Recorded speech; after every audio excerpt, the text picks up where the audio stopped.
최순실이 울었어요? 울었어요. Why? 그래서 휴정까지 했습니다. Why? 이게 이날이 어떤 날이냐면 이제 정유라가 이재용 부회장 재판에서 증인으로 사실 엄마를 저격했죠. 예. 냉정하게. 예. 그리고 뭐 정유라의 증언이 뭐 이재용 부회장 유죄 판결에도 꽤 큰 역할을 했고 거기에 큰 역할을 한 거는 결국 박근혜 전 대통령 최순실의 재판에도 큰 역할을 할 게 뻔하죠. 근데 그때 법정에서 했던 그 공판 조서가 증인신문 조서가 증거로 채택이 됐어요. 어머머머. 그러니까 딸의 진술 조서가 증거로 채택이 되면서 누구 재판에서? 박근혜 최순실 재판에서. 그럼 최순실 입장에서 보면 내 딸의 진술 때문에 내가 불리해지는 상황, 내 딸이 나하고 반대된 얘기를 하고 있는 상황을 받아들여야 되는 거에 대한 사실 그거에 대한 이제 좀 한탄스러움도 있을 거고 또 일단 이런 얘기가 나오더라고요. 정유라가 어쨌건 지금 이경재 변호사도 사임했고 지금 뭐 돈이 없다네요. 정유라가. 그래서 뭐 아버지 좀 만나서 이제 뭐 조금씩 이제 지원을 받는 것 같은데 그에 대해서도 정유라의 안위에 대해서도 걱정을 하는데 안위가 걱정되면 좀 돈을 좀 주시지 사람들한테 얘기해서 이제 그런 상황에다가 또 지금 최근에 뭐 박원호 승마협회 전무 예. 그다음에 노태강 전 국장 지금 차관이죠. 예. 이들의 진술이 사실 거의 카운터펀치예요. 이제 이렇게 해서 거의 계속 궁지로 몰리는 상황이 되다 보니 서름이 북받치지 않았나 싶네요. 울었는데요. 법정에서 울기 어렵거든요. 엉엉 울었답니다. 웬말로 이렇게 엎드려가지고. 예, 법정에서 보통 이제 최후 진술할 때 그때 울죠. 일부러 울기도 하는데 그때는. 특히 이제 재벌 총수들이 그렇죠. 전체적인 그림을 좀 아름답게 만들기 위해서 눈물을 흘리는 경우가. 걸성거리고요. 예. 근데 이건 재판 중에 재판하기 전에 휴정하고 개정됐을 때 울었다는 건데 저는 요렇게 봅니다. 울었던 이유가 백 변호사님 그 이유 다 맞고요. 플러스 해가지고 박원호 전무하고 전 전무하고 노태강 나왔을 때 옛날 최순실 같으면 직접 질문을 하는데 입을 다 굳게 닫고 있었습니다. 이제 좀 졌다고 생각한 게 아닌가. 졌기 때문에 어떤 논리로서는 이기기는 어렵다고 판단을 하고 약간 이제 재판부한테 난 졌다. 양형을 조금 잘해달라. 이런 신호를 던진 게 아닌가. 울면서 결국은. 근데 뭐 이거를 막 일부러 막 서로에 복받쳐서 우는 게 아니고 울려고 마음 먹고 우는 것 같아요. 울려면 막 그게 중간에 울어야죠. 뭐 개정 열리다 말자 엉엉 우는 게 좀 이상하거든요. 이거 저희가 봤을 때는 뭔가 흰 손수건을 던지는 느낌, 흰수건 던지는 느낌 생각. 복싱 게임에서 흰 네. 손수건을 던지고. 그러니까 요러면 2년은 떨어질 수 있어요. 예를 15년 할 것도 재판장이 한 13년 해줄 수 있으니까 예. 그거를 던진 게 아니라 저는 그렇게 봅니다. 9977님 쇼 잘하네. 최순실은 다 쇼 믿으면 안 됩니다. 0134님 오늘 정치쇼는 마치 코미디 쇼를 듣고 있는 착각이 들 정도로 재미있네요. 봉도사님 정치쇼 폭풍 화이팅입니다. 땡큐. 근데 저는 여기서 조금 반론. 예. 수건을 던지려면 자백을 해야죠. 자백은 또 할 수 없잖아요. 지금 다 부인하면서 손수건만 던지면 뭐합니까? 저는 그래서 이런 손수건은 양형에 별로 참작이 안 돼요. 울었다고 2년씩 깎아준 게 어딨어요. 만약에 제가 사실은 이런 일을 다 했습니다. 엉엉엉엉 울면 그러면 이제 재판장도 그래도 이제는 뉘우치고 본인의 혐의를 다 인정하는구나. 예. 그럼 명확하게 가명사가 되죠. 근데 한 적 없어요. 엉엉엉엉인데 이게 되겠어요. 예. 최순실이요? 최순실의 눈물. 뭐 차가 울고 싶으니까 울었겠죠. 뭐. 울기 싫은데 울 수는 없죠. 아까 제가 이렇게 얘기하는 건 별 의미가 없다는 거예요. 그리고 자기가 무슨 뭐 아니 딸린 그렇게 거라도 얘기한 거 그렇겠죠, 의미까지 뭐. 우리가 해석하면서 방송해야 돼요? 그러니까 가치가 없다니까요. 가치가 없다. 아니 자기가 그냥 울고 싶었다. 저는 이제 두 사람 말중 백 변호사 말이 맞다고 보는데 자기가 딸 생각나고 그러니까 그냥 엄마의 마음을 울었겠죠. 그러니까 전 별 의미가 없다고 보고 그게 재판에 아무 영향 없다? 1도. 0.001도 0.001도 영향. 아니 매일 와서 운다고 한번 가정해 봅시다. 매일 재판할 때마다 울면서 재판보다 조금씩 짜증날 수 있어요. 자백한다면 맨날 우는 거죠 시간만 그냥. 끌고. 1년은 깨주겠죠. 아니 난 별 의미가 없다고 보고. 예. 그렇죠. 근데 알겠습니다. 진짜 저 재밌는 거 어제 그 박근혜 전 대통령은 미동도 없었다는 거예요. 그러니까 현실 울 때 잠깐 이렇게 탁 이쪽이지 이렇게 쳐다보고 그냥 또 앞으로 이렇게 봤다는 거죠. 그러니까 참 희한한 게요. 두 사람이 정말 성격이 다릅니다. 어떻게 그렇게 오랫동안 가깝게 지는지 이해가 안 갈 정도로. 왜냐하면 최순실 씨는 보면 감정 기복이 좀 있는 사람. 박근혜 눈물이 없는 것 같아요. 박근혜 전 대통령은 속은 어떤지 모르겠지만 겉으로 보면 잠깐 낙서 이렇게 좀 하고 가끔 조는 거 말고는 그냥 미동도 안 해. 웃기도 해 또. 가끔. 웃기도 해. 네. 그러니까 감정 기복이 별로 없는 사람인 것 같아서 저렇게 다른 사람들이. 근데 문제는 지금 10월 17일까지가 박근혜 대통령 1차 구속기가 만료 아니에요. 그때까지 못 끝납니다. 재판. 그때까지 못 끝나면 어떻게 되죠 이제? 이제 풀어주던가 다시 구속을 하던 거죠. 재판정에 있는 기자들 얘기를 들어보면 사실 꺼이꺼이 울었다라는 표현을 하고 있습니다. 그러니까 소리가 들렸다는 거죠. 예, 그렇습니다. 그리고 그 울음을 참기 위해서 입을 막기도 하고요. 이게 엎드리기도 하고 했는데 이 감정을 이제 복받쳐온 감정을 제대로 억누르지 못하고 결국에는 이 잠시 이 재판을 중단하고 쉬는 시간까지 가졌으니까요. 어쨌든 꺼이꺼이 울었다 이런 표현은 맞는 것 같고. 근데 이제 어제 오전부터 이제 오전 10시부터 재판이 진행이 됐거든요. 근데 오전에 이 검찰 측에서 제출한 이 증거 자료 중에 하나가 이 최순실 씨의 딸 정유라 씨의 지금 증인, 녹취록, 진술서가 제출이 됐어요. 이재용 부회장 재판에서 했던 얘기. 예, 그거하고 검찰에서 이제 증인으로 따로 출석해서 얘기했던 따로 얘기했던 것들이 이제 아무래도 엄마인 최순실 씨한테 불리한 이 유죄를 입증할 만한 증언들이 나오기 때문에 그런 부분들을 보고 또 사실 최순실 씨가 법정에서 이제 정유라 네. 씨가 얘기했던 진술 내용들을 좀 오전 재판에서 네. 본 것으로 파악이 되고 있거든요. 근데 재판정에 보면 이 모니터를 통해서 이 진술서, 증거로 제출된 진술서나 녹취록을 볼 수가 있는데 그런 부분을 보면서 아무래도 이 딸의 특유의 말투 같은 게 있지 않겠습니까? 그대로 이제 녹취록이라는 게 글로 있으니까. 전해졌지만. 근데 그런 걸 보면서 아무래도 엄마로서 이 감정이 다시 한번 복받친 거 아닌가라는 생각이 들고 있고요. 네. 이런 부분에서 어쨌든 오전에 이제 검찰 측에 대해서도 검사들을 향해서 최순실 씨가 여러 가지 문제점을 지적하기도 했습니다. 네. 이 최순실 씨가 이 통곡을 했다는 얘기를 들은 것이 처음이 아닌 것 같아요. 과거에는 박근혜 전 대통령의 탄핵 소식을 들었을 때 법정 대기실에서 통곡을 했다는 얘기가 있었죠. 그 전에도 사실은 그 구치소에 있을 때 청문회, 네. 그때 손혜원 의원이나 이렇게 아들 얘기, 그러니까 딸 얘기, 손자 얘기 했을 때도 울었다 이런 얘기가 있는데, 그러니까 최순실 씨의 가장 약한 고리는 자식입니다. 내 가족, 자식 관련된 얘기가 왔을 때 감성적으로 변하고 눈물을 흘리는 걸로 보이는데요. 그 말씀하신 것처럼 증인신문 조서인데 증인이 얘기하는 걸 그대로 타자를 쳐서 그 증거로 제출하고 증거 조사를 하려면 법정에서 현출을 해서 그 내용을 확인해야 되는데 그냥 말로 듣고 귀로 듣고 변호인 통해서 듣는 거하고 직접 내 눈으로 아 딸이 이렇게 구체적으로 얘기를 하고 있구나라는 상황을 접하면 네. 아 딸과 내 신세가 뭘까 여기까지 어떻게 딸과 와서 이런 싸움을 하고 있을까라는 신세 한탄도 있었을 것이고 억울하고 앞으로의 미래가 좀 막막했을 수도 있고요. 네. 딸이 오죽하면 또 이렇게까지 얘기했을까 싶어서 딸이 앞으로 미래에 어떻게 살아갈 것인가 그런 고민까지 들면서 아마도 감정적으로 폭발한 게 아닌가라는 생각이 드는데 최순실 씨의 역시 아킬레스건 그리고 최순실 씨를 움직일 수 있는 키는 역시 정유라다. 네. 그것들이 확인되는 것 같습니다. 자, 최 씨는 이제 삼성지원이 뇌물죄로 인정된 이후에 굉장히 이제 힘들어했다고 알려지고 있지 않습니까? 그런데 이제 그 딸이 결국 이제 검찰에 나가서 증언했던 부분 등등, 재판에 나갔던 등등을 가지고 이게 보쌈 증언이다. 이건 뭐, 어린애를 데려다 놓고, 엄마 몰래, 이게 뭐 하는 짓이냐? 이렇게 검찰을 향해서 또 핏대를 세웠다면서요. 네, 어제 이제 오후에는 좀 이 감정을 복받쳐가지고 꺼이꺼이 이 대성통곡을 했었는데, 네. 오전에는 이 검찰에서 제출한 이 딸 정유라 씨의 이제 녹취록, 진술서를 보고, 이 최순실 씨가 검찰이 정유라를 이제 새벽부터 데려갔다.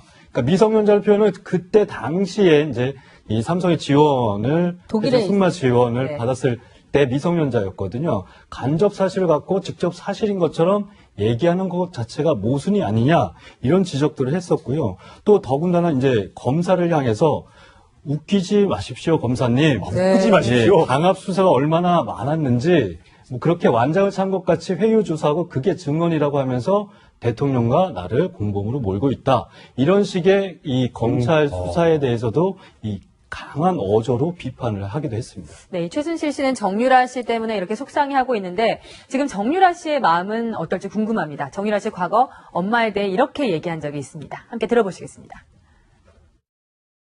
애기 낳고 신경 복잡하고 어머니랑 자꾸 싸우게 되니까 아시다시피 저희 어머니랑 저랑 재산 포기각서까지 쓸 정도로 사이가 많이 틀어졌었는데 계속 남자친구가 마음에 안 들다 보니까 계속 문제가 이어졌었어요.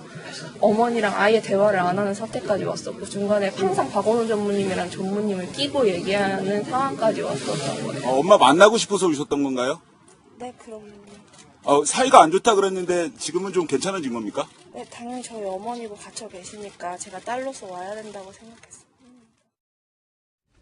저 때만 해도 딸로서 면회 가야 된다고 해서 네. 좀 사이가 좀 회복되나라고 했는데 아니었나 봐요. 네, 현재까지 이제 최순실 측에 따르면 정유라 씨하고 최순실 씨가 직접 대면한 상황은 한 번도 없었고요. 귀국하고 나서. 네. 그리고 현재까지 이경재 변호사를 통해서 정유라 씨의 이제 입장이나 이 변론들을 했는데 이경재 변호사가 그만뒀죠. 예, 그만두고 그러다 보니까 이 그만둔 시점이 이제 지난 7월이었죠. 예. 그 이재용 삼성전자 부회장 재판에 기습 출석을 한 이후에 네. 정유라 씨에 전화를 했는데 전화도 안 되고 통화도 안 되고 그러면서 자연스럽게 변호인직에서 사직을 한 것으로 전해지고 있고 예. 아직까지 이제 정유라 씨는 엄마의 이제 이 집이었죠. 미승빌딩에 아직도 있는 것으로 확인되고 있습니다. 미팅 빌딩에 있으면 변호사가 찾아가서 띵동 좀 눌러보기도 하고 네. 기다렸다가 만날 수도 있고 이럴 텐데 그런 적극적인 노력을 했는데 못 만난 것인지 안 만나준 것인지 아니면 그런 노력도 안 하고 전화 안 받으니까 에이 우리하고 이제 사이가 갈라졌나 보다 이렇게 생각하는 건지 수치인 분명히도 아니고 분명히 미승 빌딩에 살고 있는 거 아는데 그렇게 오랫동안 접촉이 안 될까라는 생각이 좀 들거든요. 하고 전 전무하고 노태강 나왔을 때 옛날 최순실 같으면 직접 질문을 하는데 입을 다 굳게 닫고 있었습니다. 이제 좀 졌다고 생각한 게 아닌가. 졌기 때문에 어떤 논리로서는 이기기는 어렵다고 판단을 하고 약간 이제 재판부한테 난 졌다. 양형을 조금 잘해달라. 이런 신호를 던진 게 아닌가. 울면서 결국은 근데 뭐 이거를 막 일부러 막 서로에 복받쳐서 우는 게 아니고 울려고 마음 먹고 우는 것 같아요. 울려면 막 그게 중간에 울어야죠. 뭐 개정 열리다 말자 엉엉 우는 게 좀 이상하거든요. 이거 저희가 봤을 때는 뭔가 흰 손수건을 던지는 느낌, 흰수건 던지는 느낌 생각. 복싱 게임에서 흰 네. 손수건을 던지고. 그러니까 요런 한 2년은 떨어졌어요. 얘를 15년 할 것도 재판장이 한 13년 해줄 수 있으니까 예. 그거를 던진 게 아니라 저는 그렇게 봅니다. 9977님 쇼 잘하네. 최순실은 다 쇼쇼쇼 믿으면 안 됩니다. 0134님 오늘 정치쇼는 마치 코미디 쇼를 듣고 있는 착각이 들 정도로 재미있네요. 봉도사님 정치쇼 폭풍 화이팅입니다. 땡큐. 근데 저는 여기서 조금 반론. 예. 수건을 던지려면 자백을 해야죠. 자백은 또 할 수 없잖아요. 지금 다 부인하면서 손수건만 던지면 뭐합니까? 저는 그래서 이런 손수건은 양형에 별로 참작이 안 돼요. 울었다고 2년씩 깎아준 게 어딨어요. 만약에 제가 사실은 이런 일을 다 했습니다. 엉엉엉엉 울면 그러면 이제 재판장도 그래도 이제는 뉘우치고 본인의 혐의를 다 인정하는구나. 예. 그럼 명확하게 가명사가 되죠. 근데 한 적 없어요. 엉엉엉엉인데 이게 되겠어요. 예. 최순실이요? 최순실의 눈물. 차가 울고 싶으니까 울었겠죠. 뭐. 울기 싫은데 울 수는 없죠. 아까 제가 이렇게 얘기하는 건 별 의미가 없다는 거예요. 그리고 자기가 무슨 뭐 아니 딸기 그렇게 하나 얘기한 거 울었겠죠, 의미까지 뭐. 우리가 해석하면서 방송해야 돼요? 그러니까 가치가 없다니까요. 가치가 없다. 아니 자기가 그냥 울고 싶었다. 저는 이제 두 사람 말중 백 변호사 말이 맞다고 보는데 자기가 딸 생각나고 그러니까 그냥 엄마의 마음을 울었겠죠. 역시 아킬레스건 그리고 최순실 씨를 움직일 수 있는 키는 역시 정유라다. 그것들이 확인되는 것 같습니다. 자, 최 씨는 이제 삼성 지원이 뇌물죄로 인정된 이후에 굉장히 이제 힘들어했다고 알려지고 있지 않습니까? 그런데 이제 그 딸이 결국 이제 검찰에 나가서 증언했던 부분 등등, 재판에 나갔던 등등을 가지고 이게 보쌈 증언이다. 이건 뭐, 어린애를 데려다 놓고, 엄마 몰래, 이게 뭐 하는 짓이냐? 이렇게 검찰을 향해서 또 핏대를 세웠다면서요. 네, 어제 이제 오후에는 좀 이 감정을 복받쳐가지고 꺼이꺼이 이 대성통곡을 했었는데 오전에는 이 검찰에서 제출한 이 딸 정유라 씨의 이제 녹취록 진술서를 보고 이 최순실 씨가 검찰이 정유라를 이제 새벽부터 데려갔다. 그러니까 미성년자를 표현은 그때 당시에 이제 이 삼성의 지원을 독일에 승마 지원을 네. 받았을 때 미성년자였거든요. 간접 사실을 갖고 직접 사실인 것처럼 얘기하는 것 자체가 모순이 아니냐 이런 지적들을 했었고요. 또 더군다나 이제 검사를 향해서 웃기지 마십시오 검사님. 웃기지 마십시오. 강압 수사가 얼마나 많았는지 뭐 그렇게 완장을 찬 것 같이 회유 조사하고 그게 증언이라고 하면서 대통령과 나를 공범으로 몰고 있다. 이런 식의 이 검찰 수사에 대해서도 이 강한 어조로 비판을 하기도 했습니다. 네, 최순실 씨는 정유라 씨 때문에 이렇게 속상해하고 있는데 지금 정유라 씨의 마음은 어떨지 궁금합니다. 정유라 씨 과거 엄마에 대해 이렇게 얘기한 적이 있습니다. 함께 들어보시겠습니다. 애기 낳고 신경 복잡하고 어머니랑 자꾸 싸우게 되니까 아시다시피 저희 어머니랑 저랑 재산 포기각서까지 쓸 정도로 사이가 많이 틀어졌었는데 계속 남자친구가 마음에 안 들다 보니까 계속 문제가 이어졌었어요. 어머니랑 아예 대화를 안 하는 사태까지 왔었고 중간에 항상 박원호 전무님이랑 전무님을 끼고 얘기하는 상황까지 왔었던 거예요. 엄마 만나고 싶어서. 그러니까 전 별 의미가 없다고 보고 그게 뭐 재판에 아무 영향 없다. 1도. 일도 없다. 0.001도 영향. 아니 매일 와서 운다고 한번 가정해 봅시다. 매일 재판할 때마다 울면서 아, 재판보다 조금씩 짜증날 수 있어요. 자백한다면 맨날 우는 시간만 거죠 그냥. 끌고. 1년은 깨주겠죠. 아니 난 별 의미가 없다고 보고. 예. 그렇죠. 근데 알겠습니다. 진짜 저 재밌는 거 어제 그 박근혜 전 대통령은 미동도 없었다는 거예요. 그러니까 현실 울 때 잠깐 이렇게 탁 이쪽이지 이렇게 쳐다보고 그냥 또 앞으로 이렇게 봤다는 거죠. 그러니까 참 희한한 게요. 두 사람이 정말 성격이 다릅니다. 어떻게 그렇게 오랫동안 가깝게 지는지 이해가 안 갈 정도로. 왜냐하면 최순실 씨는 보면 감정 기복이 좀 있는 사람이고. 박근혜 눈물이 없는 것 같아요. 박근혜 전 대통령은 속은 어떤지 모르겠지만 겉으로 보면 잠깐 낙서 이렇게 좀 하고 가끔 조는 거 말고는 그냥 이 정도 안 해. 웃기도 해요 또. 가끔. 웃기도 해요. 예. 그러니까 감정 기복이 별로 없는 사람인 것 같아서 저렇게 다른 사람들이. 근데 문제는 지금 친해 10월 대가라네. 17일까지가 박근혜 대통령 1차 구속기간 만료 아니에요. 네. 그때까지 못 끝납니다. 재판. 그때까지 못 끝나면 어떻게 되죠 이제? 이제 풀어주던가 다시 구속을 하던 거죠. 재판정에 있는 기자들 얘기를 들어보면 사실 꺼이 울었다라는 표현을 하고 있습니다. 그러니까 소리가 들렸다는 거죠. 예, 그렇습니다. 그리고 그 울음을 참기 위해서 입을 막기도 하고요. 이게 엎드리기도 하고 했는데 이 감정을 이제 복받쳐온 감정을 제대로 억누르지 못하고 결국에는 잠시 이 재판을 중단하고 쉬는 시간까지 가졌으니까요. 어쨌든 꺼이 울었다 이런 표현은 맞는 것 같고. 근데 이제 어제 오전부터 이제 오전 10시부터 재판이 진행이 됐거든요. 근데 오전에 이 검찰 측에서 제출한 이 증거 자료 중에 하나가 이 최순실 씨의 딸 정유라 씨의 지금 증인 녹취록 진술서가 제출이 됐어요. 이재용 부회장 재판에서 했던 얘기. 예, 그거하고 검찰에서 이제 증인으로 따로 추출해서 얘기했던 거. 따로 얘기했던 것들이 이제 아무래도 엄마인 최순실 씨한테 불리한 이 유죄를 입증할 만한 증언들이 나오기 때문에 그런 부분들을 보고 또 사실 최순실 씨가 법정에서 이제 정유라 씨가 얘기했던 진술 내용들을 좀 오전 재판에서 본 것으로 파악이 되고 있거든요. 근데 재판정에 보면 이 모니터를 통해서 이 진술서, 증거로 제출된 진술서나 녹취록을 볼 수가 있는데 그런 부분을 보면서 아무래도 이 딸의 특유의 말투 같은 게 있지 않겠습니까? 그대로 이제 녹취록이라는 게 글로 전해졌으니까. 근데 그런 걸 보면서 아무래도 엄마로서 이 감정이 다시 한번 복받친 거 아닌가라는 생각이 들고 있고요. 이런 부분에서 어쨌든 오전에 이제 검찰 측에 대해서도 검사들을 향해서 최순실 씨가 여러 가지 문제점을 지적하기도 했습니다. 네. 이 최순실 씨가 통곡을 했다는 얘기를 들은 것이 처음이 아닌 것 같아요. 과거에는 박근혜 전 대통령의 탄핵 소식을 들었을 때 법정 대기실에서 통곡을 했다는 얘기가 있었죠. 그 전에도 사실은 그 구치소에 있을 때 청문회 했을 때 손혜원 의원이나 이렇게 아들 얘기, 그러니까 딸 얘기, 손자 얘기 했을 때도 울었다 이런 얘기가 있는데, 그러니까 최순실 씨의 가장 약한 고리는 자식입니다. 내 가족, 자식 관련된 얘기가 왔을 때 감성적으로 변하고 눈물을 흘리는 걸로 보이는데요.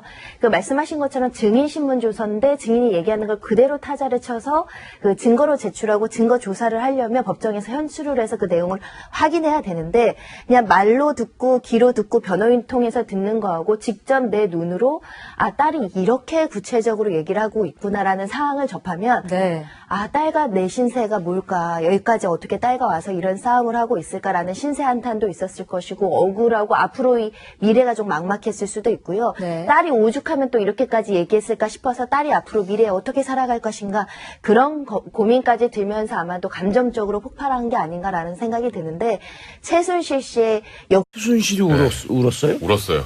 Why? 그래서 휴정까지 했습니다. Why? 이게 이날이 어떤 날이냐면 이제 정유라가 이재용 부회장 재판에서 증인으로 사실 엄마를 저격했죠. 냉정하게. 그리고 뭐 정유라의 증언이 뭐 이재용 부회장 유죄 판결에도 꽤 큰 역할을 했고 거기에 큰 역할을 한 거는 결국 박근혜 전 대통령 최순실의 재판에도 큰 역할을 할 게 뻔하죠. 근데 그때 법정에서 했던 그 공판 조서가 증인신문 조서가 증거로 채택이 됐어요. 어머머머. 그러니까 딸의 진술 조서가 증거로 채택이 되면서 누구 재판에서? 박근혜 최순실 재판에서. 그럼 최순실 입장에서 보면 내 딸의 진술 때문에 내가 불리해지는 상황, 내 딸이 나하고 반대된 얘기를 하고 있는 상황을 받아들여야 되는 거에 대한 사실 그거에 대한 이제 좀 한탄스러움도 있을 거고 또 일단 이런 얘기도 나오더라고요. 정유라가 어쨌건 지금 이경재 변호사도 사임했고 지금 뭐 돈이 없다네요. 정유라가. 그래서 뭐 아버지 좀 만나서 이제 뭐 조금씩 이제 지원을 받는 것 같은데 그에 대해서도 정유라의 안위에 대해서도 걱정을 하는데 안위가 걱정되면 좀 돈을 좀 주시지 사람들한테 얘기해서 이제 그런 상황에다가 또 지금 최근에 뭐 박원호 승마협회 전무, 그다음에 노태강 전 국장 지금 차관이죠. 이들의 진술이 사실 거의 카운터펀치예요. 이제 이렇게 해서 거의 계속 궁지로 몰리는 상황이 되다 보니 서름이 북받치지 않았나 싶네요. 울었는데요. 법정에서 울기 어렵거든요. 엉엉 울었답니다. 왼말로 이렇게 엎드려가지고. 예, 법정에서 보통 이제 최후 진술할 때 그때 울죠. 일부러 울기도 하는데 그때는. 특히 이제 재벌 총수들이 그렇죠. 전체적인 그림을 좀 아름답게 만들기 위해서 눈물을 흘리는 걸성걸성거리고요. 예. 근데 이건 재판 중에 재판하기 전에 휴정하고 개정됐을 때 울었다는 건데 저는 요렇게 봅니다. 울었던 이유가 백 변호사님 그 이유 다 맞고요. 플러스 해가지고 박원호 전무하고